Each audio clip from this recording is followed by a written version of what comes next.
پیارے رسول آدم صلی اللہ علیہ وسلم فرماتے ہیں کہ جس کا اخلاق اچھا ہوگا، جس کا کردار اچھا ہوگا، جس کا کردار اچھا ہوگا، وہ جنت میں سب سے پہلے جائے گا، جنت میں سب سے پہلے جائے گا۔ اس لیے پیارے آپ اپنے اخلاق کو بہتر کیجئے۔ زمانہ آپ کو کچھ بھی بولے، آپ اس کی بولی پر نہ جائیں۔ زمانہ آپ کو گڈھے میں گرانے کی کوششیں کرے، لیکن آپ جو ہے اس کے ساتھ اچھا برتاؤ پیش کیجئے، اچھا اخلاق پیش کیجئے۔ یا آپ کا اخلاق ہی آپ کو کامیابی کی دہلیز تک پہنچا سکتا ہے، کامیابی کی منزلوں تک پہنچا سکتا ہے۔ آپ نے سنا ہوگا کہ پیارے رسول صلی اللہ علیہ وسلم کو مٹانے کے لیے ابو جہل نے بہت ساری ترکیبیں لگایا تھا۔ مذہب اسلام کو مٹانے کے لیے بہت سارے ترکیبوں کا سہارا لیا، بہت سارے طریقوں کا سہارا لیتے ہوئے ان تمام طریقوں میں سے ایک طریقہ ابو جہل نے یہ بھی لگایا، اس طریقے کا استعمال کیا کہ حضور علیہ الصلوۃ والسلام کو پریشان کرنے کے لیے، حضور صلی اللہ علیہ وسلم کو گرانے کے لیے اس نے ایک ترکیب لگائی تھی ابو جہل نے۔ وہ ترکیب کون سی تھی؟ آپ امام صاحب سے سنے ہوں گے۔ وہ ترکیب یہ تھی کہ ابو جہل حضور علیہ الصلوۃ والسلام کے لیے گڈھا کھود دیا تھا، گڈھا کنواں تیار کیا تھا، اور اس کا منشا یہ تھا کہ حضور علیہ الصلوۃ والسلام اس کنویں میں گر جائیں گے تو ہم ان کا مذاق اڑائیں گے، ہم ان کا مذاق اڑائیں گے۔ حضور علیہ الصلوۃ والسلام کے لیے اس نے کنواں تیار کیا، اور کنواں تیار کرنے اور کنواں کیسا تیار کیا تھا کہ کنواں کھودا اور کھودنے کے بعد زمین تیار کر دیا، زمین بنا دیا تاکہ پتہ نہ چلے کہ یہ کنواں ہے، اور دور پر بیٹھ کر کے انتظار کر رہا تھا کہ حضور علیہ الصلوۃ والسلام اس راستے سے جائیں گے، اس راستے سے گزریں گے تو کنویں میں گر جائیں گے، ہم ان کا مذاق اڑائیں گے، ہم ان کا مذاق اڑائیں گے۔ حالات یہ ہے کہ وہ بیٹھ کر انتظار کر رہا تھا۔ آپ صلی اللہ علیہ وسلم جب آپ گزرنا چاہے تو اللہ تعالیٰ نے جبریل امین کو بھیجا اور کہا ہے جبریل امین آپ میرے محبوب کے پاس جائیے اور کہیے کہ آپ اس راستے سے نہ جائیں، دوسرے راستے سے آپ اپنا سفر طے کریں، آپ گزر جائیں۔ آپ صلی اللہ علیہ وسلم آپ دوسرے راستے سے اپنی منزل کے طرف رواں ہو گئے، اور ادھر بیٹھ کر ابو جہل انتظار ہی کر رہا تھا کہ حضور علیہ الصلوۃ والسلام گزریں گے۔ انتظار کرتے کرتے سوچنے لگا کہ ہو سکتا ہے کہ گزرے ہوں گے، کنواں میں گر گئے ہوں گے، پتا تو نہیں چل رہا۔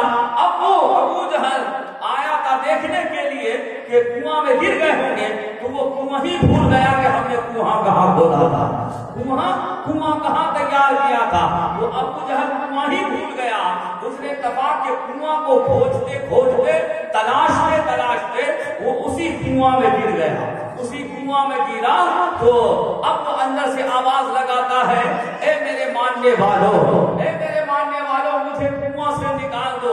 اب اس کو کنواں سے نکالنے کے لیے 20 ہاتھ کی رسی کو لگایا گیا تو وہ 40 ہاتھ اندر کنواں میں دھس گیا، 40 ہاتھ لگایا تو 80 ہاتھ اندر چلا گیا۔ اب اندر سے آواز دیتا ہے کہ جب تک محمد نہ نکالیں گے میں نکل نہیں سکتا، جب تک محمد نہ نکالیں گے میں نکل نہیں سکتا۔ حالات تو یہ تھا، کہا کہ جاؤ حضور علیہ الصلوۃ والسلام کے پاس اور کہو کہ مجھے کنواں سے نکال دے، میں پریشان ہوں، میری پریشانی کو دور کر دے۔ پیارے رسول صلی اللہ علیہ وسلم اگر چاہتے تو ابو جہل کو نہ نکالتے، لیکن وہاں میرے نبی کا اخلاق دیکھو، میرے نبی کا کردار دیکھو، میرے نبی کا اخلاق دیکھو۔ پیارے آقا صلی اللہ علیہ وسلم تشریف لاتے ہیں کنواں سے نکالنے کے لیے۔ آپ صلی اللہ علیہ وسلم جب ہاتھ کو لگایا تو اللہ تعالیٰ نے زمین کو اوپر کر دیا، ابو جہل نکل گیا۔ تو میرے نبی کا اخلاق یہ تھا کہ ان کے لیے جو ابو جہل نے کنواں کھودا تھا، لیکن میرے نبی اس اپنے دشمن کو بھی آپ نے کنواں سے نکال دیا تھا۔ اس لیے پیارے میں آپ کو پیغام دینا چاہتا ہوں، آج کے اس کانفرنس میں آپ کو یہ پیغام یہ دینا چاہتا ہوں کہ آپ اپنے اخلاق کو بہتر کیجیے۔ مذہب اسلام جو پھیلا ہے وہ کسی طاقت کے بنیاد پر نہیں، نہ دولت کے بنیاد پر، بلکہ مذہب اسلام پھیلا ہے تو وہ اخلاق کے کے بنیاد پر، کردار کے بنیاد پر پھیلا ہے۔ آج ہمیں مذہب اسلام مل گیا تو ہم بڑے آسانی کے ساتھ جو ہے مذہب اسلام میں شامل ہیں، لیکن مذہب اسلام کے ایک بھی قانون پر ہم عمل کرتے ہوئے نظر نہیں آ رہے ہیں۔ مذہب اسلام کو پھیلانے کے لیے آپ کو کیا کرنا ہوگا؟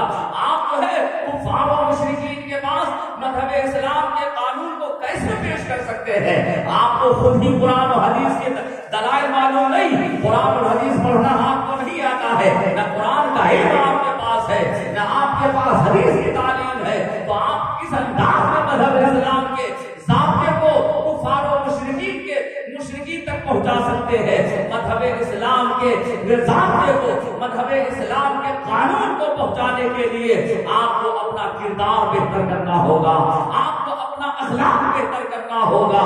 آپ جو ہے مذہب اسلام کے تعلق سے پانچ لائن جو ہے آپ قبول نہیں کر سکتے تو دوسروں کے پاس کیسے مذہب اسلام کے قانون کو بتا سکتے ہیں پیارے؟